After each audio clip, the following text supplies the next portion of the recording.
សួស្តីប្រិយមិត្តទាំងអស់គ្នាជាទីគោរពនិងជាទីមេត្រីថ្ងៃនេះខ្ញុំបាទ Global Share សូមធ្វើការបង្ហាញអ្នកទាំងអស់គ្នាពីរបៀបប្រើប្រាស់កម្មវិធី Wondershare Video Editor អូខេអញ្ចឹងខ្ញុំបើកកម្មវិធីនេះតែម្ដងអូខេដោយសារវីដេអូមុនយើងបានបង្ហាញអ្នកទាំងអស់គ្នាពីរបៀបដំឡើងកម្មវិធី Wondershare Video Editor នឹងហើយ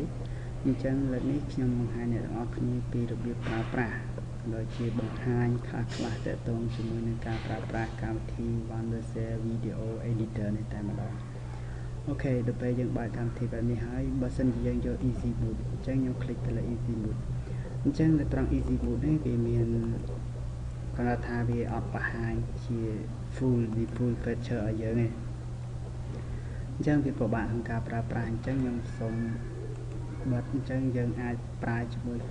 full feature mode អញ្ចឹងយើងคลิกយក full feature mode បែបនេះមកអូខេនេះគឺជាកម្មវិធី Wondershare Video Editor អញ្ចឹងនេះគឺជា interface របស់កម្មវិធីតែម្ដងនៅត្រង់ចំណុចនេះកាយខាងលើនេះយើងមានពាក្យ new ហើយ open អញ្ចឹង open នេះសម្រាប់ឲ្យយើង add យក file add យកអីផ្សេងៗអូខេ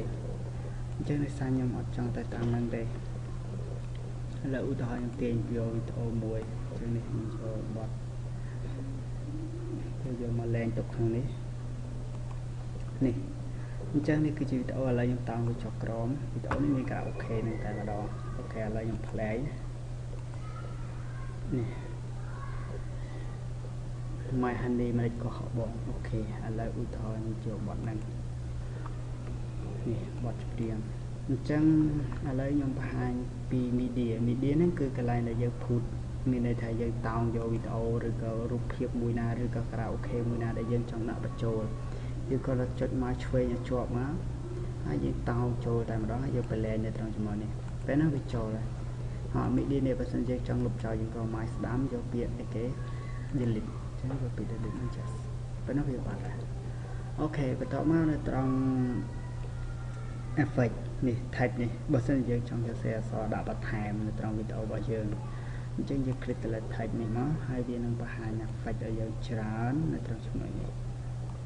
អូខេនៅពេលដែលវាបង្ហាញបែបនេះយើងចង់បានមួយណាយើងយកមួយហ្នឹងមក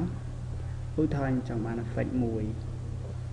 ថាចង់បាន effect មួយនេះចុះឬក៏ចង់បានមួយនេះអូខេខ្ញុំគ្រាន់តែតោងវាចុះមកចុចមកឆ្វេងជាប់ហើយតោងវាចូលមកអញ្ចឹងនេះ effect អញ្ចឹង effect អញ្ចឹងខ្ញុំ play វានេះវានឹងបង្ហាញបែបនេះអញ្ចឹងបើយើងចុចនៅលើ space នៅលើ keyboard របស់យើងមានន័យថា play ហើយនឹង stop អូខេឥឡូវយើងអាច play នៅត្រង់ចំណុចនេះក៏បានដែរឬក៏យើងមិន play យើងប្រើ mouse នៅលើដៃយើងអូខេបន្តមកត្រង់ effect មិញខ្ញុំចង់កែ effect នេះអក្សរនេះអញ្ចឹងខ្ញុំចង់កែអញ្ចឹងយើងចុចមកឆ្វេង2ដងលើវាមកវានឹងចេញឲ្យអានេះចុចមកឆ្វេងនៅខាងក្រោមឡើងយើង add effect ហ្នឹងមកហើយយើងធ្វើការកែឧទាហរណ៍ដាក់ថា test អញ្ចឹងវាចេញឲ្យអញ្ចឹងអក្សរយើងចង់តោងទៅណាយើងចុចមកឆ្វេងជាប់លើវាមកយើង move វាទៅណាក៏បានដែរហើយយើងចង់ដូរពណ៌អក្សរយើងក៏ select លើវាហើយយើងដូរពណ៌ឧទាហរណ៍ចង់ឲ្យពណ៌ក្រហមคลิกលើពណ៌ក្រហមហើយយកអូខេពេលនោះវាលោតពណ៌ក្រហមឲ្យហើយមួយទៀតបើសិនជាអ្នកទាំងអស់គ្នាចង់ធ្វើការដូរ font ឬក៏តម្រើមវាទៅឆ្វេងឬក៏អក្សរបដិស្អីនេះអ្នកទាំងអស់គ្នាអាចធ្វើការបន្ថែមទៀតហើយចង់មកកណ្ដាលយើងចុចមកកណ្ដាលឆ្វេងស្ដាំស្ដាំខាងចឹងមកប៉ុន្តែវាមិននេះសំខាន់គឺយើងតោងវាតែម្ដងអូខេតមកយើងចង់ដូរ font នេះ font អញ្ចឹងយើងរើសយក font មួយណាដែលយើងស្រឡាញ់ហ្នឹងមកយើង select លើអក្សរហ្នឹងហើយយើងចុចលើ font ហើយយើងប្រើ arrow key ក៏បានដែរដូចនៅក្នុង Adobe Photoshop ដែរអញ្ចឹងយើងធ្វើការអូសវាហើយអក្សរខ្មែរសូមបញ្ជាក់ណាគឺវាស្គាល់តែ Lemon ទេអញ្ចឹងយើង Unicode វាអត់ស្គាល់ទេអញ្ចឹងបើសិនជាយើងចង់សរសេរអក្សរខ្មែរយើងដាក់ទៅជា Lemon ហើយអូខេអញ្ចឹងកន្លែងនេះឧទាហរណ៍ខ្ញុំយកប៉ុណ្ណឹងបន្ទាប់ពីយើងហើយយើងចុច enter លើ font មួយណាដែលយើងចង់បានមកហើយទំហំដូចគ្នាយើងអាចធ្វើការសរសេរនៅត្រង់ចំណុចនេះអូខេបន្ទាប់មកនេះអក្សរយើងចង់បាន style មកអីគេឧទាហរណ៍យើងចង់បាន style អក្សរ A នេះអញ្ចឹងយើងគ្រាន់តែមកស្ដាំលើ effect មួយណាដែលយើងចង់បានហើយយើងយក apply ពេលនោះវាចេញឲ្យបែបនេះតែម្ដងចង់បានមួយណាយើង apply មកវាចេញឲ្យអូខេអញ្ចឹងយើងអូសមកក្រោមវាមាន effect ច្រើនទៀត អូខេនេះគឺជារបៀបក្នុងការប្រើប្រាស់អក្សរនេះ animation របស់អក្សរយើងចង់អក្សរយើងហោះពីខាងណាពីខាងណី custom animation នេះមានន័យថាឲ្យអក្សរវារត់ចូលរត់ចេញយើងចង់អក្សរយើងលក្ខណៈមិនវិញអូខេហើយយើង apply លើអក្សររបស់យើងមកខ្ញុំ play នេះអក្សររបស់យើងអូខេអក្សរនេះយើងអាចទាញឲ្យវែងក៏បានដែរឧទាហរណ៍មួយបទហ្នឹងយើងចង់ដាក់អក្សរយើងឲ្យវែងមកចប់មួយបទហ្នឹងក៏បានដែរ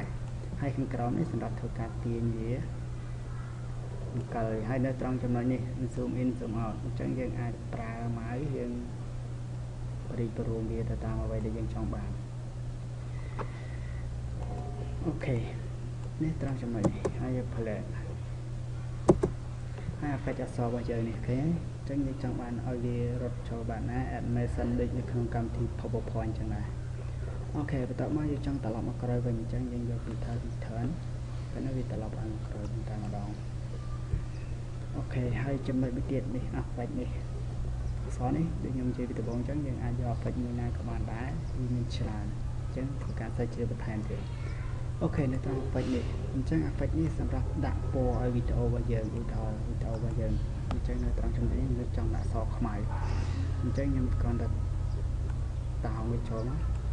វីដេអូខ្ញុំនឹងខ្លាយទៅជាសខ្មៅតែម្ដងអញ្ចឹងនៅខាងនេះ color តិចទៀតមកវាចេញសខ្មៅនេះឃើញហើយវីដេអូខ្ញុំសខ្មៅតែម្ដងផុត effect ហ្នឹងវាចេញ color វិញអូខេឬក៏យើងចង់បាន effect មួយណាយើងតោង effect ហ្នឹងចូលឧទាហរណ៍យើងចង់បានឲ្យវាទៅជារូបបែបនេះហើយសខ្មៅបន្ទាប់ពីសខ្មៅ color តើវា color មកអូខេនេះវានឹងចេញបែបនេះឲ្យតែម្ដង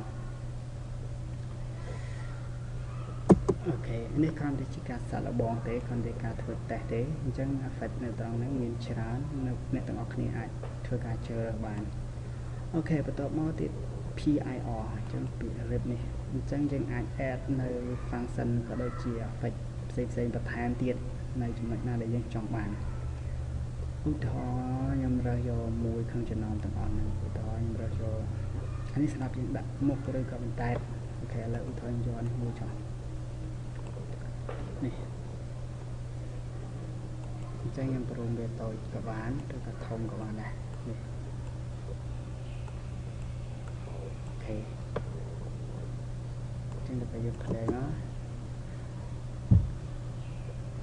អូខេនេះគឺជាអ្វីដែលយើងចង់បានបន្ទាប់មកខ្ញុំអាចអូខេគូហើយ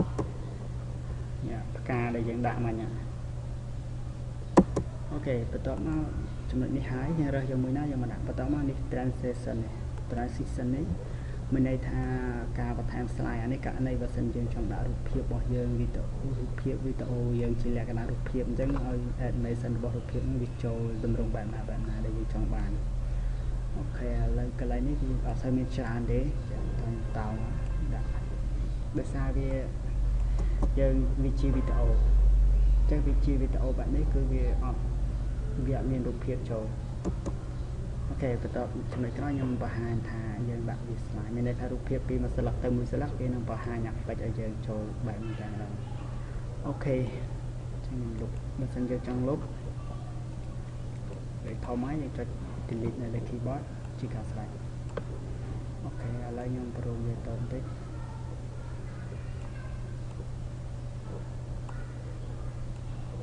អូខេពិបាកប្រើជាង Wondershare បន្តិចពិបាកប្រើជាង Camtasia បន្តិចអូខេតមកនេះត្រង់ intro credit នេះយើងคลิกលើ intro credit នេះសម្រាប់យើងយកដាក់ cover របស់វីដេអូរបស់យើងមានន័យថាជា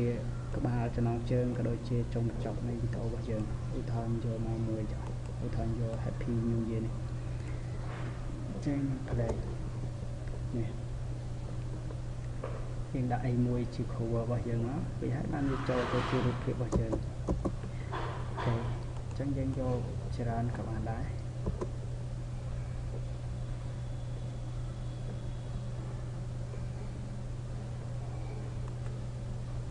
ok và tạm ơn đi lại sound sound này chúng ai vô sound mùi không cho nó thằng on nâng vô mà đại thảo bàn đá lấy vô sound cái mùi nè sound như này tha audio đây cái miền sập nó không cần thì nên tại mà đo nó lượng này trong thư cả pra ok và tạm ơn trong speed đi nè speed speed này cứ sầm rạp ở trên chạy screen như này thay cho trong chạy bay chạy screen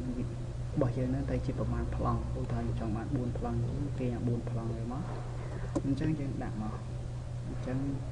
ឧទាហរណ៍ 4 พลัง នេះយើងចង់ พลัง ទី 1 យើងដាក់អីគេ พลัง ទី 1 យើងចង់ដាក់វីដេអូចង់ដាក់វីដេអូហើយយើង add វីដេអូឲ្យបាន 3 វីដេអូ 2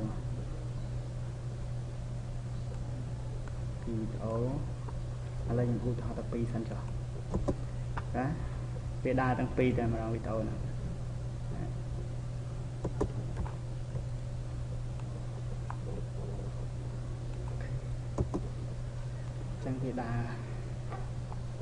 វីដេអូនេះគឺវីដេអូទាំងពីរយើងចង់ដាក់ 4 screen វាវីដេអូនឹងចេញទាំង 4 តែម្ដងអូខេរួចហើយជា capture ទៅចូលទៅតែមួយតែម្ដងអូខេ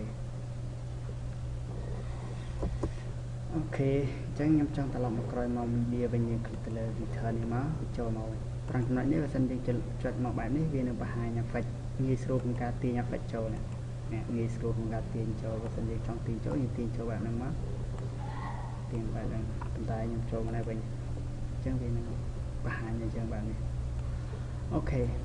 ឡូវខ្ញុំលុបវាសិនកុំឲ្យវាពិបាកញ៉ៃញ៉ៃអញ្ចឹងខ្ញុំបង្ហាញនៅកលឹះមួយទៀត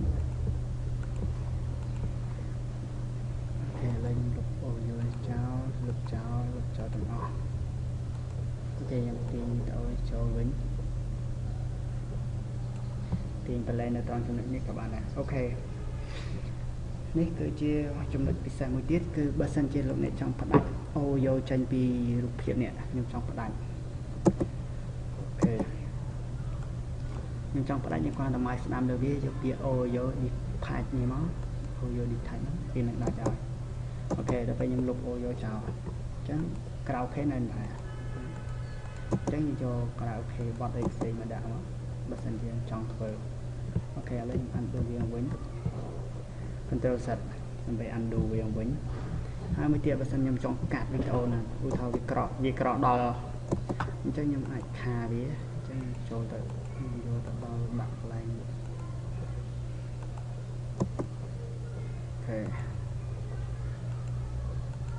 អូខេឥឡូវយកទៅដល់កន្លែងជ្រៀងតែម្ដងអូខេ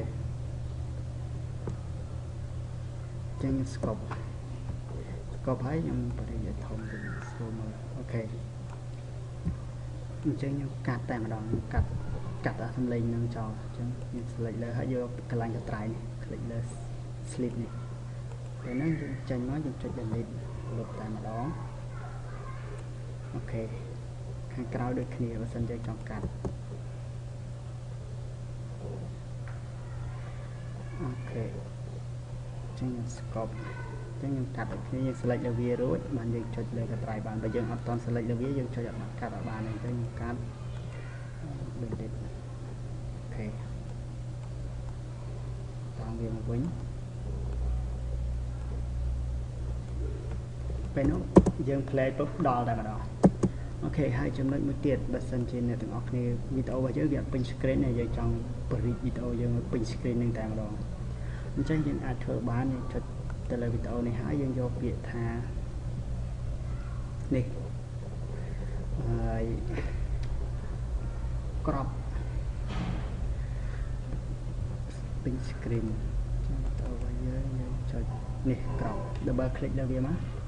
double click លើវីដេអូហើយយើង return យើងចុច double click លើវីដេអូហ្នឹងមកវានឹងចេញពាក្យថា crop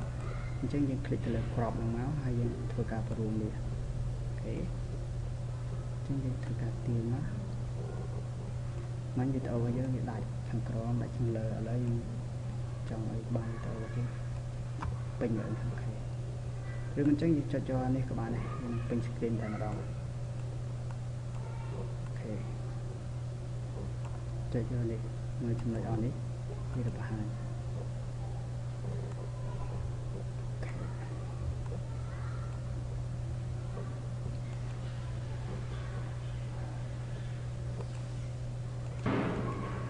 ok tao bây giờ crop hai để bây giờ crop em này hai dương thôi cả do ok nó bây nó video bây giờ nó pin screen bây giờ play nó cứ pin screen tại mà đâu nhé ok như video bây giờ tôi đã trả so vào cái bây giờ trong ở đây bị nát dân crop bây giờ khẩn lời tụi nó dân vô việc crop hay dân run về thật mặt rồi mà như vậy lời bình ok vô ok vậy nó karaoke cái có mọi thật là karaoke ok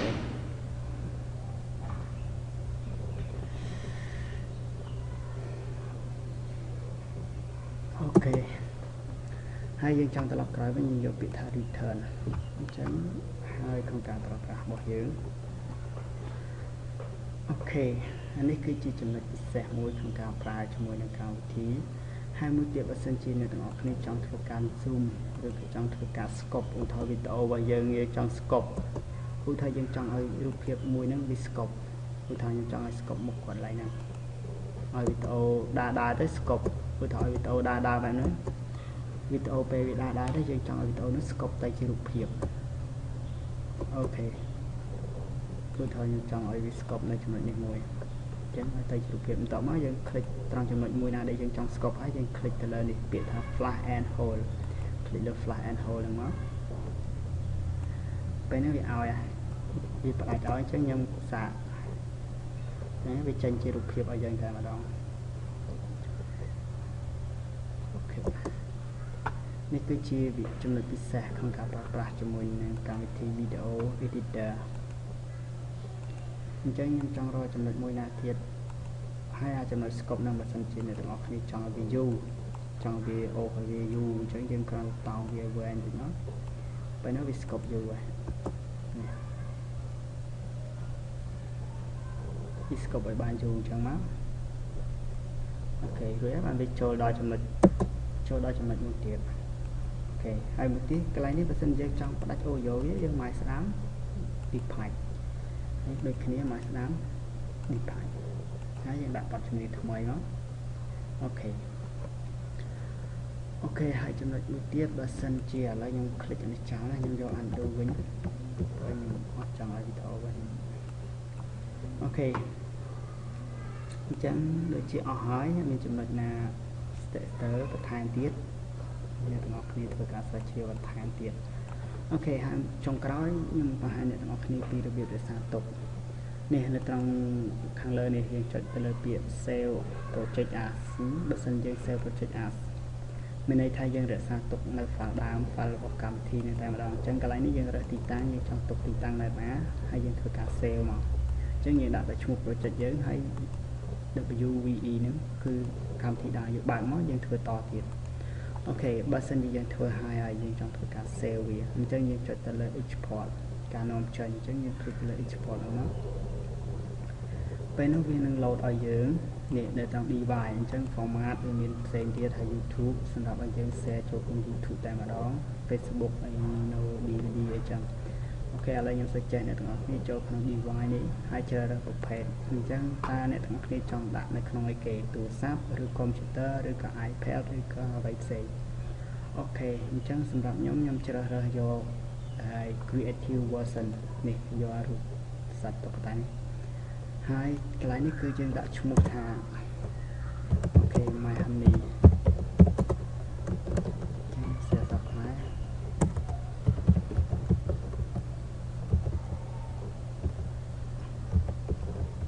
បងឥឡូវខាងមកស្រីមុន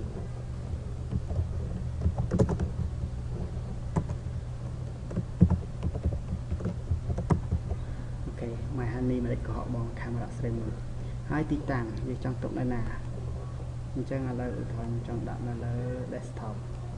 នេះអូខេមកដាក់លើ desktop ហើយយើងចុចទៅលើពាក្យថា export អញ្ចឹងខ្ញុំคลิกទៅលើ export អញ្ចឹងបើសិនជាវីដេអូរបស់យើងដាក់រូបភាពច្រើនអញ្ចឹងរូបភាពវាធ្ងន់វាច្រើនឬក៏យើងកុំឲ្យធ្វើវីដេអូយើងវែងពេកបើសិនយើងដាក់ច្រើនវា capture ទៅវាវីដេអូរបស់យើងនឹងធ្ងន់អញ្ចឹងវានឹងពិបាកចំណាយពេលយូរក្នុងការប្រើប្រាស់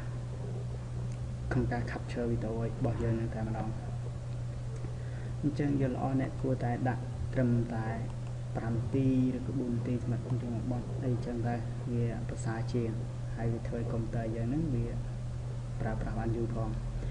អូខេបន្ទាប់មកខ្ញុំចុចទៅលើពាក្យថា export ហ្នឹងតែម្ដងក្រោយយើងដាក់ឈ្មោះដាក់ទីតាំងបទចម្រៀងឬក៏វីដេអូដែលយើងចង់បានហ្នឹងហើយយើងចុចទៅលើពាក្យថា export អូខេពេលនោះវានឹង create ឲ្យយើងតែម្ដងនេះត្រង់ចំណុចគឺវាចាប់ផ្ដើមធ្វើការ create ឲ្យយើងរហូតដល់បាន 100% អូខេឥឡូវខ្ញុំសូម clip slide ចាំចិត្តចប់តែខ្ញុំថតបន្តបន្ថែមទៀតអូខេឥឡូវនេះវា capture ជិតពេញហើយអញ្ចឹងយើងចាំឲ្យវាចប់សិនអូខេឃើញថាវាប្រហែលយូរដែរ 2-3 នាទីដែរអូខេឥឡូវវាហើយអញ្ចឹងយើងចុចលើពាក្យថា close ហើយខ្ញុំខ្វែងចោលនៅចំណុចហ្នឹងហើយខ្ញុំចុច delete វាចោលហើយបិទកម្មវិធីនឹងវិញតែម្ដងអូខេនេះគឺជាវីដេអូដែលយើងបាន capture ហើយនេះអញ្ចឹងដោយសារវីដេអូរបស់យើងមួយនេះគឺដាក់មកវាឲ្យផ្សាយពាណិជ្ជកម្មពាណិជ្ជអីនៅចំណងជើងមុខអីចឹងយើងចង់កាត់វាចោលចឹងអូខេហើយវីដេអូរបស់យើងនេះគឺវាពេញ screen ទេយើងមើលទៅវាពេញនេះគឺវាសល់កែមខាងនេះប៉ុន្តែក្រោយវីដេអូដែលយើងបានយកទៅកាត់ហើយវាគុណភាពគឺច្បាស់ដូចគ្នាច្បាស់ដូចគ្នាប៉ុន្តែវីដេអូរបស់យើងចូលមកយើងដាក់មកពេញ screen វិញអូខេអញ្ចឹងសង្ឃឹមថាអ្នកទាំងអស់គ្នាអាចស្រាវជ្រាវបន្ថែមទៀតទាក់ទងជាមួយនឹងកម្មវិធី Wondershare Video Editor នេះអូខេបើមានចំណុចណាឆ្ងល់ខ្ញុំអាចប្រាប់បានអូខេហើយរបៀប download កម្មវិធីនិងដំឡើងកម្មវិធីនៅ link ខាងក្រោមបើសិនជាអ្នកទាំងអស់គ្នាអត់ទាន់មានកម្មវិធីនឹងទេអាចធ្វើការ download បន្ថែមជាមួយនឹងកម្មវិធីនឹងដូចខាងក្រោមបាទសូមអរគុណហើយកុំភ្លេចជួយ like វីដេអូមួយនេះផងដើម្បីទទួលបាននៅចំណេះដឹងក៏ដូចជាគន្លឹះថ្មីបន្ថែមទៀតទាក់ទងជាមួយនឹងការប្រើប្រាស់កម្មវិធីក៏ដូចជាជាមួយនឹងកុំព្យូទ័រឬក៏ជាមួយនឹងអ៊ីនធឺណិតបាទសូមអរគុណ